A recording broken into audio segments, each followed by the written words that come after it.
नमस्कार। मैं हूं संजीव श्रीवास्तव। आप देख रहे हैं 4 पीएम न्यूज नेटवर्क। दोस्तों, 3 चरणों में चुनाव का मतदान संपन्न हो चुका है। लोकसभा 2024 में पहले 2 चरणों में 190 सीट और कल, यानी कि जो कल बीता है 7 मई, तब 93 सीटों पर वोट डाल दिए गए हैं।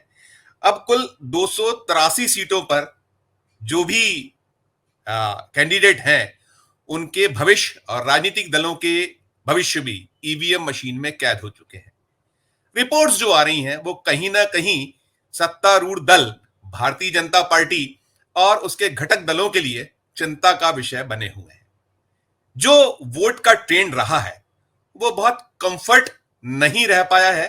खासकर पहले 2 चरणों में वोट का प्रतिशत गिर गया था बहुत जम के। हालांकि बाद में पहली बार हमने देखा, बहुत लंबे अरसे से हम जर्नलिज्म में हैं, देखा कि 11 दिन बाद पहले चरण का फाइनल डेटा आया और फाइनल डेटा में 6% के लगभग उछाल वोटिंग परसेंटेज में आया। इसके बाद ऐसे ही दूसरे चरण का जो वोट डला था उसमें भी 4 दिनों के बाद final figure election commission of India ने दिया।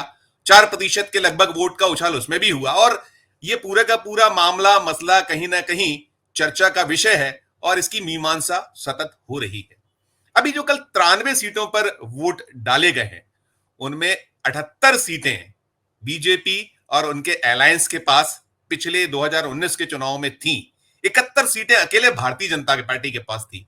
और अभी जो कल वोटिंग हुआ है उस वोटिंग में भी कुछ राज्य ऐसे रहे हैं जिन राज्यों में भारतीय जनता पार्टी पिछले चुनाव में बहुत शानदार ढंग से विजय श्री हासिल करने में अपने अलायंस के साथ सफल हुई थी, वहां वोट का प्रतिशत कम हुआ है।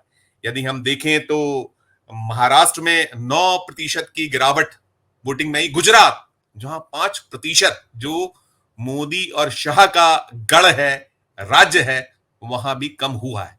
तो कुल मिलाकर अभी जो 3 चरण है उन 3 चरणों में साफ प्रतीत हो रहा है कि कहीं ना कहीं सत्तारूढ़ दल भारतीय जनता पार्टी, उसके घटक दल फंसे हुए हैं, मुश्किलों में है, कठिनाइयां बढ़ी हुई हैं। अभी 4 चरणों के चुनाव और होना है और इस बार नारा तो भारतीय जनता पार्टी ने 400 पार का दे रखा है। प्रधानमंत्री जी बहुत पहले से ताल ठोक रहे थे 400 पार, 400 पार, और अपनी दम पर भारतीय जनता पार्टी 377 या उसके पार नारा शुरू में बहुत तीव्र गति से वे लगा रहे थे, लेकिन बाद में इस नारे में जो उनका सुर था, गति थी, वो धीरे धीरे कम होती चली गई।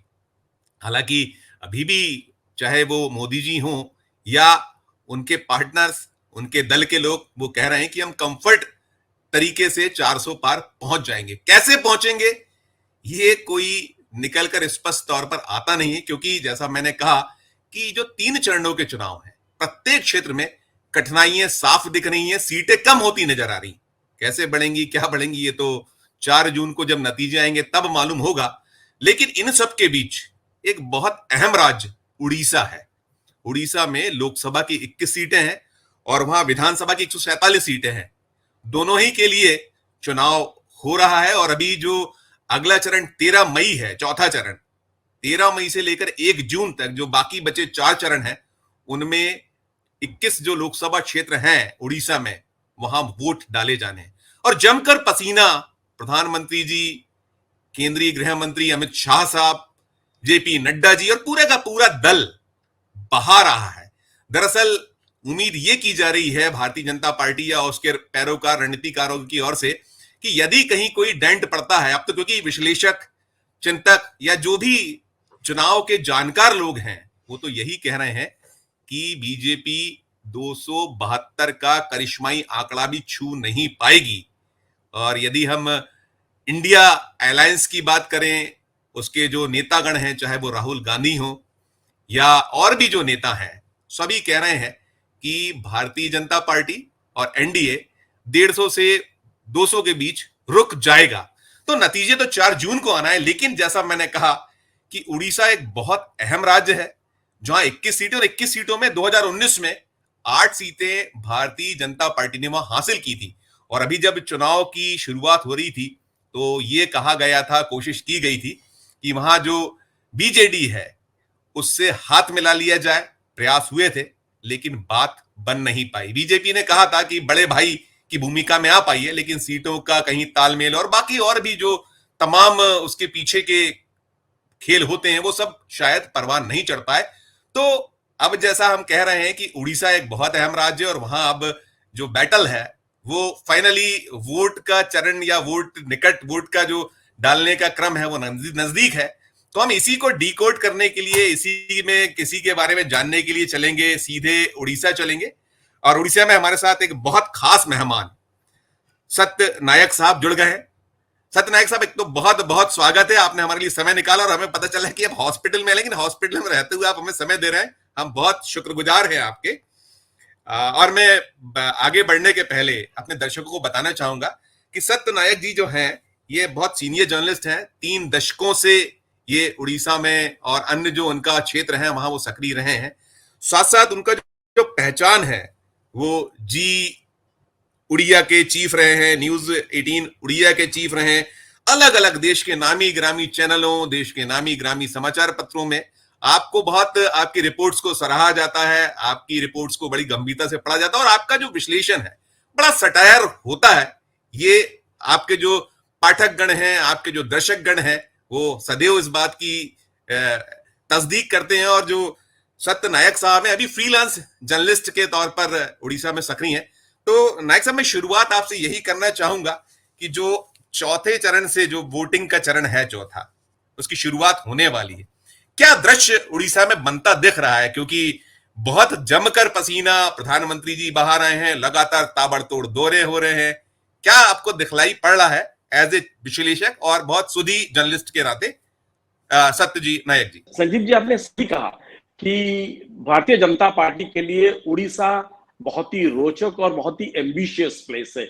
वो इसीलिए कि भारतीय जनता पार्टी को पता है कि जहां जहां वो अपना जो सीटें खोएंगे वो उम्मीद करते हैं कि कुछ यहाँ उड़ीसा से वो मेकअप करेंगे। उनकी एम्बिशन की वजह यह है संजीव जी कि अगर 2014 की बात करते हैं, थोड़ा पीछे और जाते हैं, तो 21 सीटों में से भाजपा को सिर्फ 1 सीट मिली थी और बीजू जनता दल को 20 सीट मिली थी। तो अगर 19 में भारतीय जनता पार्टी को 8 सीटें मिली और बीजू जनता दल को 12 सीटें मिली, अगर आप जो स्विंग को देखेंगे करीब 17%, 16.9% जो वोट है ये बीजेपी को रातों रात मिला था, विच इज अनप्रेसिडेंटेड बीजेपी के लिए। तो BJP definitely is extremely ambitious और पॉजिटिव है कि कुछ हो जाएगा। तो इसका मतलब अगर इसका आप देखेंगे क्या है, जो इलेक्शन देखेंगे, पिछले 2 महीनों में नरेंद्र मोदी जी 3 बार उड़ीसा आ चुके हैं, करीमा जी, और एक दिन के बाद फिर से उड़ीसा आ रहे हैं रोड शो करने के लिए। 2 दिन पहले उड़ीसा में थे और 1 हफ्ते में 2 बार वो आ रहे हैं।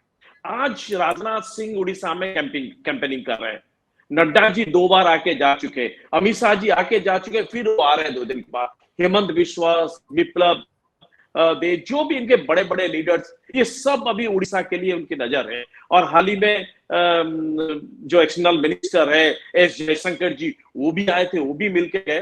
तो संजीव जी, अगर पिछले 24 सालों में नवीन पटनायक या बीजू जनता दल की अगर पूरा कैरियर देखेंगे तो कुछ 8-9 साल तो साथ में थे, लेकिन तब से लेकर आज तक अगर बीजू जनता दल पहली बार कहीं से वो इनके मन में वो भय और थ्रेट की सत्ता शायद जा सकता है, सत्ता को आपत्ता है, सत्ता के लिए थ्रेट है, तो ये पहली बार देखने को मिल रहा है। तो इसीलिए आप जो सही बोले कि ये तो पहले दोनों में वो था, क्योंकि उनका जो 400 पार का जो स्लोगन चल रहा था, उनको पता है कि 400 पार कैसे नहीं आएगा, वो कितना मुश्किल है।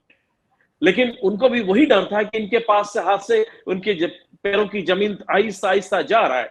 तो इसीलिए Bharatiya Janata Party being the main opposition, they were almost agreed to go for alliance. और बीजू जनता दल जो कि यहाँ सत्ता में है, तो वो भी राजी हो गए। तो उनको भी पता है कि हमारा भी हाल खराब होता जा रहा है, तो इसलिए दे वर एक्सट्रीमली क्लोज, ऑलमोस्ट हो गया था लेकिन नहीं हुआ। लेकिन अभी जो नहीं हुआ होने की बात अगर आप जमीनी स्थिति को देखेंगे, ये तो है एंटी एस्टेब्लिशमेंट जबरदस्त है उड़ीसा में। नवीन पटनायक और बीजू जनता दल के खिलाफ लोगों में आक्रोश है। लेकिन आप पूछ सकते हैं, अगर आक्रोश है, ये तो पहली बार नहीं है, पिछले टाइम भी था, तो क्यों ये नवीन पटनायक जी बार बार बड़े संख्या में, एकदम बड़े आंकड़े में इनकी क्यों ये हर बार चुनाव में इनकी विजय होती है। तो इसका ये मतलब है he is a very astute and clever politician. Her time चुनाव से पहले ये अपोजिशन की जो कोचिंग करते हैं कायदे के अनुसार, जो मेन लीडर्स उनको उठाते हैं, तो लोगों में ये चर्चा होती है कि यार ये जो अपोजिशन है ये लड़ने वाले नहीं है, ये बिकने वाले हैं। तो ये इस तरह सा एक उन्होंने एक इंप्रेशन कर दिया कि जो अपोजिशन है ये हमको हराने के लिए चुनाव नहीं लड़ रहे। अपोजिशन जो चिल्ला रहे हैं या तो भाषणबाजी कर रहे हैं, तो हमसे खुद शेयर मांग रहे हैं। तो इस तरह की जो ये भावनाएं लोगों के अंदर उन्होंने वो फैला दिए, इसका फायदा नवीन जी के पास है। देखिए किस चालाकी से वो करते हैं। वो मेन अपोजिशन है, लेकिन भारतीय जनता पार्टी को बिना हिचकिचाए, ये शायद संजीव जी आपने इतने लंबे करियर से आपकी पत्रकारिता है, भारत की मतलब देश की पॉलिटिक्स आप देखते हैं, शायद ऐसा बहुत कम उदाहरण होगा या तो नहीं होगा कि मेन अपोजिशन जो है वो जो रूलिंग पार्टी से जिनके पास संख्या नहीं है, वो मांग के राज्यसभा के लिए एक कैंडिडेट चुन के लेके जाता है। और Naveen Patnaik was more than happy, वो अश्विनी वैष्णव जी को दो बार राज्यसभा यहीं से बीजेपी की समर्थन से वो राज्यसभा भेजते हैं। तो एक वो मैसेज देते हैं कि बीजेपी हमसे नाराज नहीं है, या जो बीजेपी के साथ हमारा कोई लड़ाई या तो हमारे खिलाफ नहीं है। जो भी बातचीत चलता है ये जो सियासी डायलॉग बाजी चलता है ये लेकिन सच में नहीं है। तो जो कर्मी कार्यकर्ता है इनको मैसेज आता है यार हम तो लड़ लेते, आपस में जान देते, लेकिन हमारे बड़े नेता तो आपस में उनके साथ बैठ के चाय पीते और एमपी बन के चले जाते। So this is how he does politics. तो इस बार लेकिन इस बार जमीन पे जबरदस्त है, नवीन के खिलाफ है। और भाजपा में इस बार अगर देखेंगे कि उनके अंदर उत्साह ज्यादा है। लेकिन संजीव जी ये नंबर कितना आएगा it's a very difficult fact, क्योंकि अगर आप पंचायत चुनाव देखेंगे 2 साल पहले की पंचायत चुनाव और वही करीब उसी समय में जो हमारा जो अर्बन लोकल बॉडीज की चुनाव था, वहां बीजेपी की भयंकर हार हुई, उनकी जो परफॉर्मेंस बहुत ही पोर रही है। तो ये होता है कि अगर आप बूथ पे आप नहीं कार्यकर्ता नहीं है, एजेंट नहीं है, तो आप सत्ता में आएंगे, बड़े संख्या में आंकड़े में आएंगे। बीच में सवाल करूंगा। आप बड़ा महत्वपूर्ण बात कह रहे हैं, आपने बहुत अहम संकेत दिए हैं, क्योंकि भारतीय जनता पार्टी अपने आप को दुनिया की सबसे रिचेस्ट पार्टी कार्यकर्ता और एक उस मान से कहती, सबसे ज्यादा सदस्य उसके पास हैं। और आप कह रहे हैं कि उड़ीसा में संगठन नहीं है भारतीय जनता पार्टी का, शायद यही आप बताना चाह रहे हैं। ये बड़ी इंटरेस्टिंग साइन है। भारतीय जनता पार्टी जो ऑप्टिक्स बनाने में माहिर है, आपको पता है पॉलिटिक्स में जो ऑप्टिक्स बनाते हैं, सो मोदी जी एंड इनके कंपनीज लोग बहुत ही माहिर है किस तरह से उनकी चेहरा छवि ठीक सा है। तो इसलिए भारतीय जनता पार्टी दिखता है कि चारों तरफ कमल ही कमल है। उनकी कार्यक्रम देखिए, उनकी जो भी एक प्रोग्राम होता है वो छाए जाते हैं। लेकिन जो जमीन के लास्ट जो है इस सिस्टम में जो इंपोर्टेंट एजेंसी है वो है बूथ। अमित शाह जी ने बहुत कोशिश की है, हमारा बूथ सबसे ताकतवर मतलब सशक्त वो चल रहा था, मजबूत बूथ, ये बहुत कुछ चला है। आज के दिन उन्हीं के जो कुछ दिन पहले उनकी जो सुनील बंसल जी उनकी प्रभारी थे, उनके एक मीटिंग में उनकी कार्यकर्ता और उनके नेताओं से जबरदस्त उनकी बातचीत, बोले आप बोल रहे हैं हम सब कुछ कर देंगे, हम अकेले लड़ेंगे, लेकिन बूथ आपको 50% तक नहीं हुआ है, किसी भी कार्यक्रम 50% तक नहीं हुआ। तो बूथ में अगर आप 50% भी नहीं है, संजीव जी आप कई इलेक्शन कई आपके राज्य में भी बाहर भी आपने कवर किए होंगे, तो ये बहुत मुश्किल लगता है जे आखिर बूथ में आप अपने लोगों को लाके वोट डलवाना, ये बहुत। इसलिए लास्ट टाइम आपको मैं याद दिला देता हूं, अमित शाह जी की 2019 की एक डायलॉग, उन्होंने 2 डायलॉग मारे थे। पहला है कि इस बार चुनाव में भाजपा को 120 सीटें मिलेगी उड़ीसा में आउट ऑफ 147 एक, और दूसरे बोले थे कि नवीन पटनायक सरकार जो कि एक जला हुआ ट्रांसफार्मर हो गया है, ये जला हुआ वन ट्रांसफार्मर को उखाड़ के बे ऑफ बंगाल बंगोप सागर में या तो खाड़ी में आप डाल दीजिए। लेकिन नतीजा ये हुआ जो 120 के आसपास बीजू जनता दल चला गया, 113 जीत गया। They were only content with 23 seats. तो इसका कारण ये है बूथ।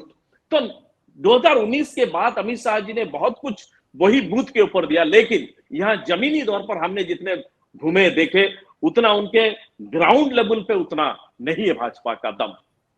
अभी आप बता रहे 23 ये अभी विधानसभा लड़ रहे हैं या पिछली बार लड़े थे? अभी लड़ रहे हैं? पिछली बार पिछली बार 23 पिछली बार 23 लड़े थे। तो 23 उनको मिला था। हाँ जी, आउट ऑफ 23 मिला, लड़े पूरी सीटें। ठीक, अभी हम अगर बात करें नाइक जी, अभी हम बात करें तो सबसे खास जो अभी देखते हैं, पिछली बार उन्होंने 7 सीटों का उछाल किया था, 14 में 1, 19 में 8, 7 प्लस हुए थे। अभी आप क्या देख पा रहे हैं? एक चीज, और दूसरी चीज, कुछ स्टार बीजेपी के लीडरान हैं, चाहे वो जुएल ओरम हो, धर्मेंद्र प्रधान जो उनके मानव संसाधन शिक्षा मंत्री, अब शिक्षा मंत्री कहलाने लगा है वो विभाग, और संबित पात्रा जो उनके बड़े वोकल एक अपने उनके लीडर रहे हैं, उनके प्रवक्ताओं में शुमार रहे हैं। और ये भी हुआ है कि पुरी की वो सीट जहां पर कांग्रेस हट गई है, तो दोनों पे आप प्रकाश डालिएगा कि 8 थी पिछली बार, क्या आप देख पा रहे हैं एक चीज, और ये जो बड़े लीडरान हैं, चेहरे हैं, इनका क्या आप भविष्य देख पा रहे हैं? जी संजीव जी, पहले जो आपने सवाल किया था कि इस बार 2024 में तो 8 उनको 2019 में मिला था, अब इनकी स्थिति क्या हो सकती है?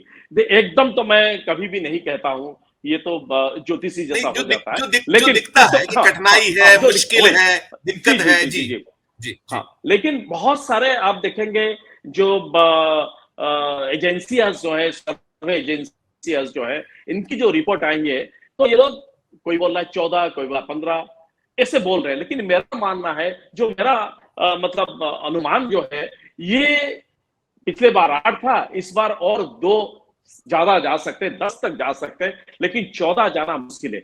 और 10-11 इससे ज्यादा नहीं जाएगा, घट भी सकता है ऐसा, क्योंकि जो मैंने कहा कि 8 से कम भी हो सकता है, ऐसा कम भी हो सकता है, कम भी हो सकता है जी, कम भी हो सकता है। अगर जिस तरह से हम बोल रहे हैं कि इनकी जो हाइपर जो कैंपेन हो रहा है, बहुत बड़े बड़े लीडर्स आ रहे हैं, सब कुछ जोरदार चल रहा है, लेकिन to win the confidence of the common man of the ground, तो ये जो है ना, उड़ीसा में इनके साथ एडवांटेज बीजू जनता दल के साथ बीइंग अ रीजनल पार्टी, जो भी आता है वो कहता है कि वो हाईकमांड वाली पॉलिटिक्स चलेगा। अगर भाजपा को आप वोट दे रहे हैं, जैसे कांग्रेस में चलता था, नेता आप किसी को चुनेंगे लेकिन हाईकमांड किसी को नेता बनाएंगे, तो आपकी जो वोट है वो एक्चुअली हाईकमांड उसको लेके उसके ऊपर मुलचाल करेंगे। तो ये होता है, और ये हमेशा ये कहते हैं कि जो लोगों की, जो उड़ीसा की जो इंटरेस्ट की बात है, स्वार्थ की बात है, तो हम भी रीजनल पार्टी हम ही करेंगे। तो ये चला गया नैरेटिव्स में, लेकिन जमीनी मुद्दे पर एजेंसी नहीं है भाजपा की। तो मुझे लग रहा है ये होगा। दूसरी बात जो बोले कि जुएल ओराम फिर से आने की बहुत संभावना है, और आज की स्थिति अगर देखेंगे, धर्मेंद्र प्रधान जीत रहे हैं, उनकी बहुत अच्छा स्थिति है, जहां संबलपुर से वो जहां लड़ रहे हैं इस बार, करीब 15 साल के बाद शायद वो चुनाव मैदान में भुवनेश्वर में, उड़ीसा में उतर रहे हैं, बड़े दिनों के बाद। तो इसलिए ही इज एक्सट्रीमली सीरियस लगता है। और Sambit Patra still doubtful, last time वो जीतने वाले थे, हार गए। The reason being issue of credibility. तो उड़ीसा में वो आई थिंक सोचे कि वही मुल्ला मौलवी वाली बात चलेगी, लेकिन उड़ीसा में नहीं चली, और पुरी के लोग उनको एक्सेप्ट नहीं किए दैट वे। और अब पूछ सकते हैं कि अगर नहीं किए, इतने करीब कैसे चले गए थे, इतने वोट कैसे मिलता? लास्ट टाइम मोदी जी की लहर कुछ अलग था, ये आप भी मानेंगे, हम भी मानेंगे। इस बार वो पुलवामा ने भी बहुत काम किया था, शायद वहां भी एकदम सही बोला जी जी जी, वो लहर पिछले बार कई लोगों को जिता दिया था। आपने जो मुझे भी बोल रहे थे, इसके ऊपर मैं भी मानता हूं, 8 से वो कम भी हो सकता है, क्योंकि इस बार वो लहर नहीं है, तो ये भी हो सकता है जी। बिल्कुल। तो ये जो कांग्रेस की वो कैंडिडेट को बैठाया गया, देखिए हमारे यहाँ मध्य प्रदेश में इंदौर में भी हुआ, आपने देखा होगा इंदौर का, आपने वो पूरा जो एक सिलसिला हुआ था, उसके बाद पुरी हुआ, पुरी के पहले सूरत देखा, सूरत के बीच में, और उसके पहले हमने वो भी देखा कि वहां एक फॉर्म रिजेक्ट हुआ था हमारे यहाँ, ये मध्य प्रदेश में ही खजुराहो में, वो एक अलग मसला था। लेकिन जैसा सूरत में हुआ, सूरत के इंदौर में, इंदौर के पुरी में, तो ये क्या बीजेपी को फायदा पहुंचाता दिखता है एक चीज, या नुकसान पहुंचाएगा? और दूसरी चीज, जो प्रधानमंत्री जी की जो भाषा है, जो शैली है, जो भाषण है, हिंदू है, मुस्लिम है, तमाम जो उनकी कई बहुत जो मैंने ये पाया है कि बीजेपी के बहुत हार्डकोर वोटर भी प्रधानमंत्री जी की शैली, प्रधानमंत्री जी के भाषणों को पसंद नहीं कर रहे हैं, वो जो भाषा बोल रहे हैं। तो क्या उसको आप उड़ीसा में देखें तो क्या दिखता है? उड़ीसा में एग्जैक्टली उड़ीसा में कुछ 2-3 दिन पहले नरेंद्र मोदी जी ने उड़ीसा में एक बड़े मतलब दो बड़े रैली को संबोधित किए थे, एक बरहमपुर और एक कलाहांडी में। तो वहां उन्होंने बोलते बोलते बोले कि बीजेडी का एक्सपायरी डेट इज 4 जून 4 है और हम लोग 10 तक 6 तारीख को हम जो हमारी मुख्यमंत्री होगी उड़ीसा में उसका नाम हम घोषणा करेंगे और 10 तारीख को उड़ीसा की भाजपा की मुख्यमंत्री शपथ लेंगे।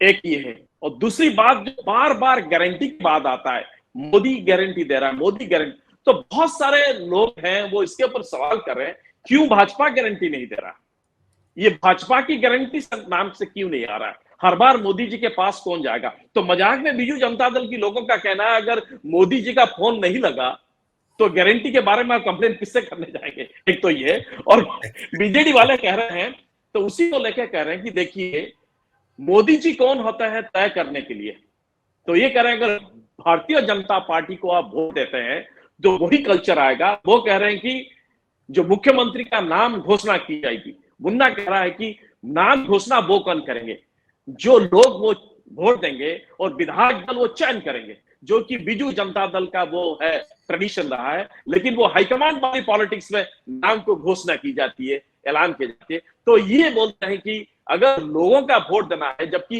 वोट नहीं हुआ, मोदी जी का ये एरोगेंस कैसा है, जो लोगों का वोट, लोगों का मत को वो कैसे अपने नाम पे बोलते हैं कि लोगों ने एक्सपायरी कर दिया, लोगों ने तय कर दिया, हम लोग तय करेंगे, उड़ीसा के लोग तय करेंगे। तो इस तरह की जो भाषण आता है कि जो जमीनी मुद्दे पे कुछ बात नहीं आती है, वही हम गारंटी दे रहे हैं, सब कुछ कर देंगे।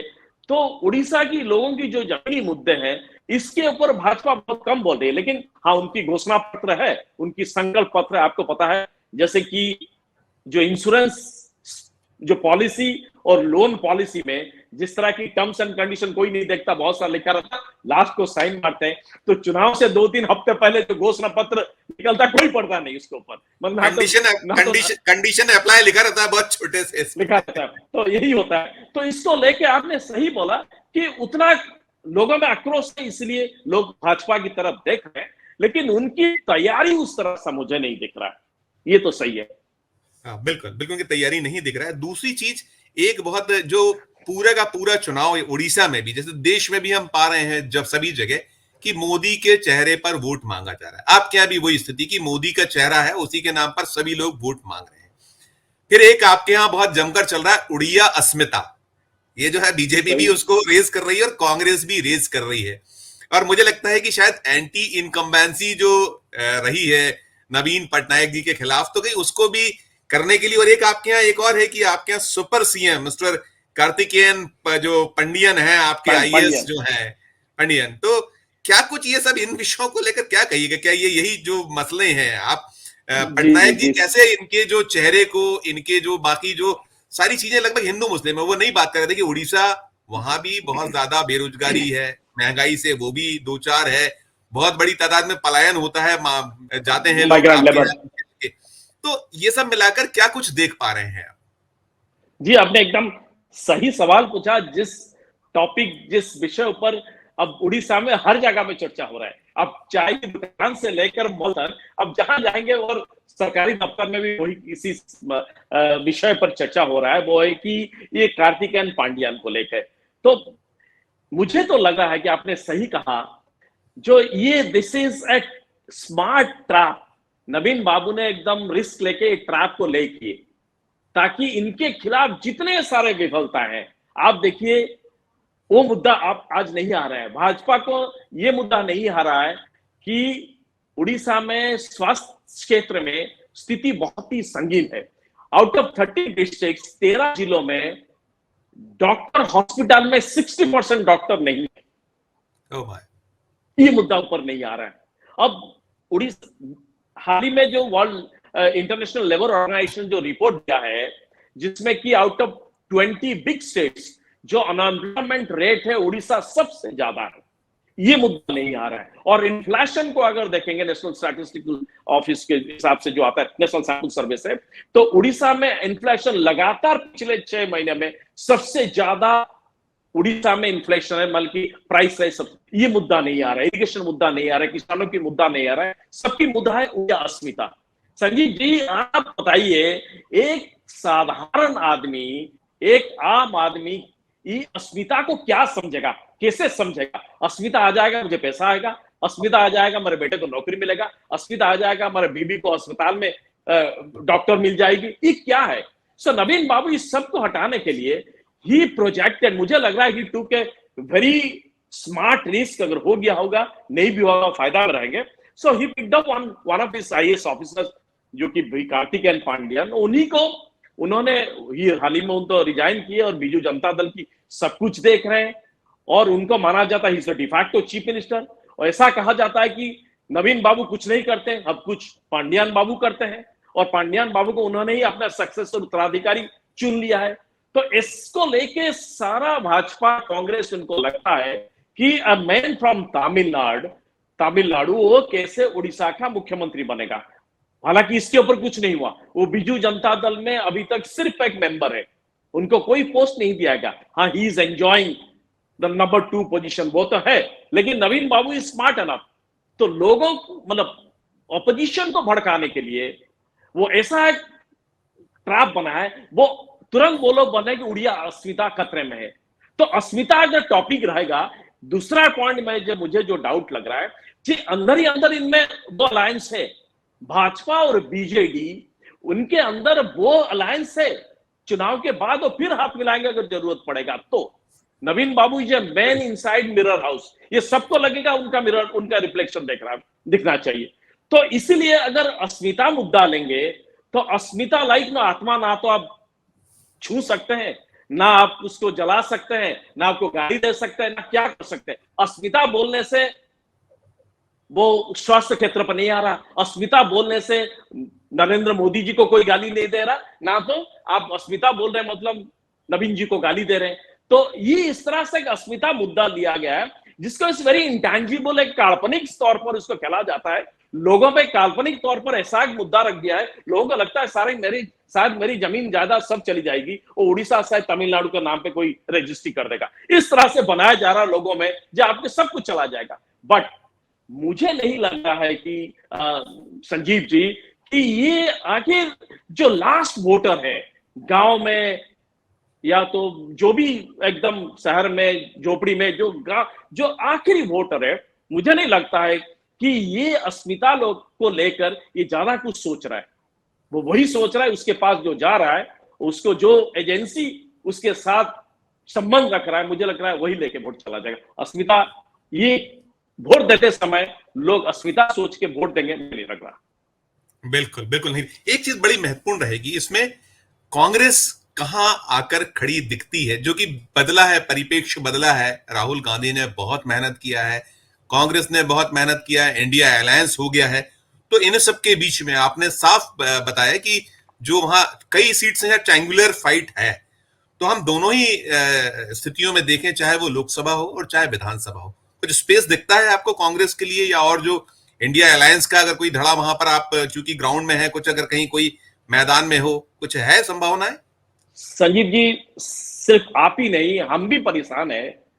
हम भी ये सोचते हैं कि कांग्रेस को हो क्या गया है, ये कहां चले गए, लोग उनको ढूंढते हैं। इस बार लोग कांग्रेस को उड़ीसा में ढूंढ रहे, लेकिन कांग्रेस दिख नहीं रहा। और इसके लिए जिम्मेदार ज्यादा मैं एआईसीसी को ठहराता हूं, जो उनके अलाकमान वो नीचे है, जो प्रभारी है। उड़ीसा में कांग्रेस कहीं नहीं दिख रहा है। इस बार तो और ही नीचे चला गया, लास्ट टाइम वो सिंगल डिजिट पे आ गए थे, सिर्फ उनको 9 वोट मिला। कैंडिडेट तो लड़ रहे होंगे, कैंडिडेट है उनके, कैंडिडेट दे रहे हैं, कैंडिडेट, ऐसा नहीं कांग्रेस कैंडिडेट दे रहा है, लेकिन जिस तरह से वो कैंडिडेट दे रहा है, अब मेरा कि कैंडिडेट वो टिकट बेच दिया जा रहा है। उनकी जो पार्टी की जो पीसीसी प्रेसिडेंट है, इनके खिलाफ जोर से नाराबाजी चल रहा है, लोगों में आक्रोश है, कहीं नहीं दिख रहा है। मुझे खाली एक सीट में आसान नजर आ रहा है, संभावना दिख रहा है, जो पिछली बार जो कोरापुट सीट में, इस बार शायद वो भी 3600 वोट नीचे थे। Look, parliament election MP only 3600। तो इस बार पूरा बॉर्डर लाइन मान सकते हैं, तो इस बार अगर उनकी लक ठीक रहा, उलाकाकी, सप्तगिरी उलाकाकी, शायद वो फिर से थ्रू हो जाएंगे, नहीं तो एक जो सीट मिला था वो भी उनके हाथ से चला जाएगा। तो कांग्रेस कहीं नहीं दिख रहा है, इनकी नैरेटिव्स भी नहीं है, उनके चुनाव में क्या स्लोगन है, वाई वोटर जो है वोट देगा कांग्रेस को, ये स्लोगन, ये आंसर उनके पास नहीं है। पिछले 5 सालों में 19 के बाद अब तक एक भी बड़े लीडर नहीं आए थे उड़ीसा। मल्लिकार्जुन खड़गे होने के बाद एक बार आए थे, और वो न्याय यात्रा और भारत जोड़ो यात्रा के तहत राहुल जी ने जस्ट एक बॉर्डर टच करके चले गए थे। एक बार अभी थोड़ी मतलब राहुल एक बार है, और कोई नेशनल लीडर आते नहीं है। उड़ीसा में क्या हो रहा है कोई देखते नहीं है, उड़ीसा के लीडर्स को मुद्दा उठाते नहीं है, और इनको लगता है कि सबको लगता है कि they are the second party of, कुछ लीडर्स बीजेडी के सेकंड है, कुछ लीडर्स बीजेपी के सेकंड लीडर्स है। तो यही होता है, कांग्रेस का वोट दोनों बांट के लेते हैं। तो इसकी वोट लास्ट टाइम था 13 पॉइंट समथिंग, इस बार और भी घट जाएगा। अलाइनमेंट सरप्राइज की उनके जो हुआ बंगाल में, वो अगर रिपीट ना हो जाए उड़ीसा में। ओके ओके, बहुत आप महत्वपूर्ण बात आप कह रहे हैं, कांग्रेस को शायद ध्यान देना होगा, उसके लिए स्पेस है ऐसा आप कहीं बता रहे हैं। फाइनल क्वेश्चन आपसे करूंगा, अंतिम सवाल मेरा होगा कि आपने जैसा बताया कि जो बैटल है क्लेवरली प्ले कर रहे हैं नवीन पटनायक, उनका दल, तो जो प्रधानमंत्री जी और आपने उसमें भी प्रकाश डाला है कि वो 8 से कम भी हो सकता है, बहुत मेहनत हो रही है, बहुत प्रयास हो रहे हैं, तो ऐसा भी हो सकता है कि एक जो बड़ा गीत था, बड़ा मशहूर गीत था कि दिल के अरमा आंसू में बह गए, कुछ वैसे हालात भी क्या भारतीय जनता पार्टी या उनके लिए पैदा हो सकते हैं, संभावित दिखते हैं आपको फाइनल?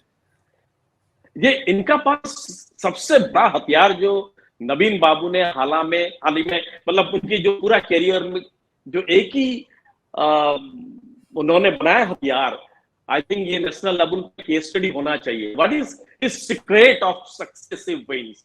इतने लंबे समय तक है, कुछ नहीं बोलते, उड़िया नहीं बोलेंगे, हिंदी नहीं बोलेंगे, इंग्लिश नहीं बोलेंगे, मीटिंग नहीं जाएंगे, भाषण नहीं देंगे, कुछ नहीं देंगे, बट एक आदमी जीतता कैसे? ऐसा नहीं कि उड़ीसा के वोटर कुछ समझते नहीं है, लेकिन देते हैं, उनके लिए काम कौन करता है? तो उनकी एक ही जो हथियार है, आई थिंक आप कहीं और नहीं देखा होगा, तो पूरा entire government machinery, administration machinery को ही has converted into a cadre of Biju Janata Dal. आप ये बोल सकते कैसे आप बोल रहे हैं, starting from chief secretary to anganwadi कर्मी, तो उसी हिसाब से काम कर रहे हैं। पूरा एंटायर एजेंसी नेटवर्क, एक बीजू जनता दल सामने लड़ रहा है और पीछे एक एजेंसी लड़ रहा है, पूरा एंटायर उनकी सरकारें सब लड़ते हैं, पुलिस से लेके थाना बाबू से लेके आंगनबाड़ी आशा दीदी सब लड़ते हैं। तो ये जो काम किया, बजट आप देखेंगे, पेंशन, सैलरी और कुछ रिपेयर मेंटेनेंस, इस सब को छोड़ के बाकी सारा पैसा वही उनकी मैनिफेस्टो के हिसाब से खर्चा होता है, ताकि वो एजेंसी जो सरकारी एजेंसी बनाए वो उनके लिए काम करता है। अब मानिए कि लास्ट एंड तक जो आदमी कहीं से दवा लेता है, कहीं से वो अपना जो है स्टाइपेंड लेता, भत्ता लेता, जो भी है, एक वार्धक भत्ता जो भी लेता, वो एक लास्ट आदमी जो गवर्नमेंट का जो भी चावल है, राशन है लेता, किसके हाथ से लेता? वो लेता एक सरकारी एजेंट के हाथ से। Yes. तो ये चालाकी से उसको बना दिया है। तो इसीलिए he has also chosen a successor from bureaucracy from government, ताकि पूरा एजेंसी जो है, अगर ब्यूरोक्रेसी से कोई आएगा तो एंटायर ब्यूरोक्रेसी उसको मानेगा। अगर एक पॉलिटिशियन आ जाएगा, bureaucracy will not honor him, will not honor his word। तो इस तरह से जो एक बना दिया है, BJP should play to that kind of angle। पूरा का पूरा जो दृश्य है उस पे आपने रोशनी डाली कि वहां क्या कुछ स्थितियां बनी हैं, क्या कुछ हालात हैं, और वो हालात कहीं ना कहीं जो निकल कर यही आता है कि बहुत मेहनत कर रहे हैं प्रधानमंत्री जी, बहुत मेहनत कर रहा है उनका दल, लेकिन अंत में हालात वो दिल के अरमा आंसू में बहने वाले भी पैदा हो सकते हैं या बन रहे हैं। और ये भी आपने बहुत ऐसी एक विशेष बात हमारे दर्शकों तक पहुंचाई कि कैसे सत्ता चाहे तो जो उनका मैनिफेस्टो है उसको कैसे लागू कर सकते हैं, इसका बहुत बेहतर उदाहरण नवीन पटनायक है, और उनकी यही यूएसपी बार बार उन्हें सत्ता तक पहुंचाती है, सत्ता तक लेकर आकर खड़ा करती है, और इसी वजह से वो लोकसभा में भी चुनाव दर चुनाव जीत दर्ज करते हैं। तो ये थी हमारी खास चर्चा उड़ीसा को लेकर, जिस पर रोशनी डाली सत्यनायक साहब ने, हम उनके आभारी हैं। हम फिर किसी नए विषय, किसी नई चर्चा के साथ आपके समक्ष उपस्थित होंगे। हमारी अपील कि हमारे इस वीडियो के डिस्क्रिप्शन बॉक्स में जाकर ये जरूर बताइए कि ये वीडियो आपको कैसा लगा। प्यार बनाए रखिए और देखते रहिए 4 PM न्यूज नेटवर्क। धन्यवाद, नमस्कार।